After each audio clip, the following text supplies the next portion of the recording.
Hello दोस्तों, आपका स्वागत है DFFT के ऑनलाइन प्लेटफॉर्म पर। और आज हम देखने वाले हैं एक महत्वपूर्ण टॉपिक जिसमें सभी एग्जाम से लगभग क्वेश्चन आते हैं। उनमें बच्चों आपके यहाँ पर एक पॉलिटिकल पॉलिसी आती है डलहौजी की, और डलहौजी की पॉलिटिकल पॉलिसी बच्चों के लिए समझना बड़ा कठिन रहता है। और साथ में से उसमें जब क्वेश्चन आते हैं तो जब वे समझ नहीं पाते तो क्वेश्चन बनाने में नाकाम हो जाते हैं।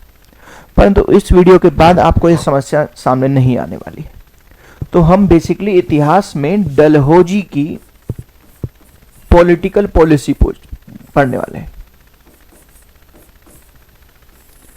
डलहौजी, अब अगर आप डलहौजी देखेंगे बच्चों तो इसमें आप लोग देखें कि डलहौजी ने आपके यहां पर कुछ पॉलिटिकल चेंजेस किए हैं। कुछ पॉलिटिकल चेंजेस किए हैं, जैसे कि इसने एक पॉलिसी को बनाया जिसका नाम था व्यापगत का सिद्धांत।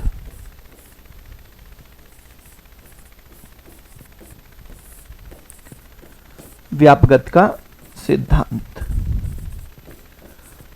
अब यह है क्या व्यापगत का सिद्धांत? आप ध्यान से सुनिएगा। व्यापगत का सिद्धांत में यह कहता है डलहौजी कि भैया हमने जिन इंडियन राज्यों को शक्ति दी थी, हम उन इंडियन राज्यों से अपनी शक्ति को वापस ले रहे हैं। तो जिन इंडियन राज्यों से आप लोगों ने, ब्रिटिश ईस्ट इंडिया कंपनी जिन इंडियन राज्यों को बनाया था, उनसे उनकी शक्ति को छीनने का काम करेगी व्यापगत के सिद्धांत में, डॉक्ट्रिन ऑफ लैप्स में। इसका मतलब जो भारतीय राज्य थे, भारतीय राज्य, उनको शक्ति किसने दी थी? कहां से शक्ति आई थी? शक्ति आई थी उनके पास ब्रिटिश ईस्ट इंडिया कंपनी से। अब ये ब्रिटिश ईस्ट इंडिया कंपनी कह रही है कि भैया हमने आपको शक्ति दी थी और यही शक्ति अब हम आपसे छीन रहे हैं। तो भारतीय राज्य इस व्यापगत के सिद्धांत से शक्तिहीन हो जाएंगे कि नहीं हो जाएंगे? अब डलहौजी ने बच्चों इसके लिए ही 3 तरह के राज्यों का निर्माण किया है। कितने तरह के राज्यों का निर्माण? 3 तरह के राज्यों का निर्माण किया है। पहला तो ए राज्य है, ए राज्य, दूसरे बी राज्य हैं और तीसरे हैं सी राज्य। ए राज्य वे राज्य हैं बच्चों जो कभी मुगलों के पास होंगे या फिर मराठाओं के पास होंगे। ओके, परंतु अभी ये दोनों प्रकार के राज्य पूरी तरह से स्वतंत्र राज्य होंगे, स्वतंत्र राज्य होंगे। ठीक है। बी राज्य वे राज्य हैं जो ना मुगलों के पास होंगे और ना मराठाओं के पास होंगे।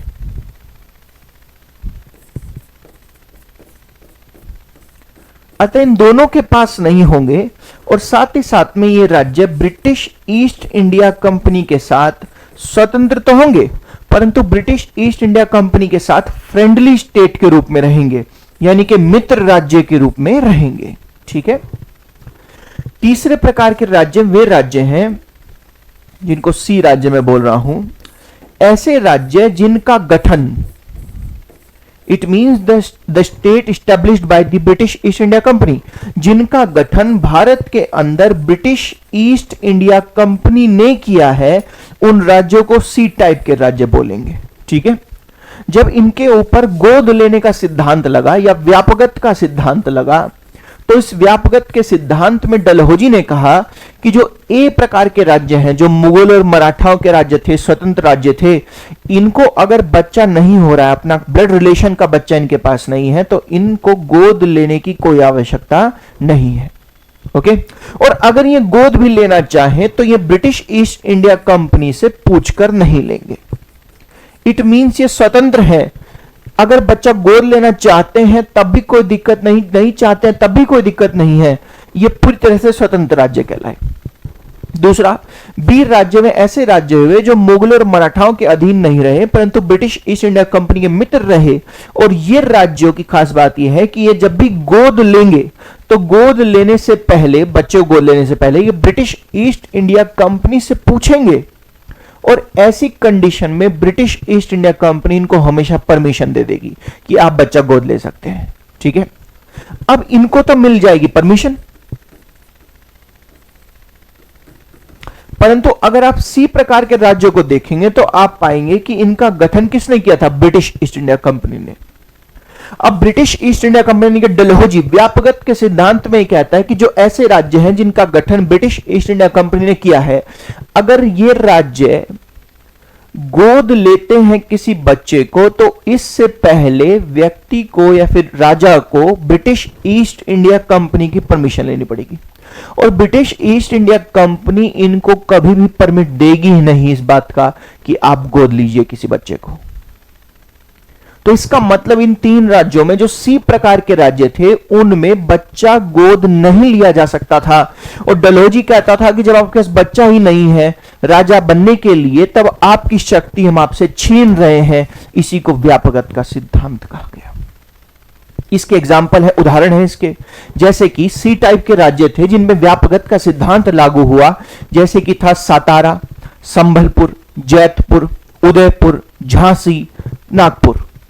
ये सारे के सारे जितने भी एरिया आप लोग अभी सुने हैं, ये सब के सब सी टाइप के राज्य थे, और इनमें व्यापकत का सिद्धांत लग रहा था जो डलहौजी ने लगाया था, गोद लेने की प्रथा पर प्रतिबंध।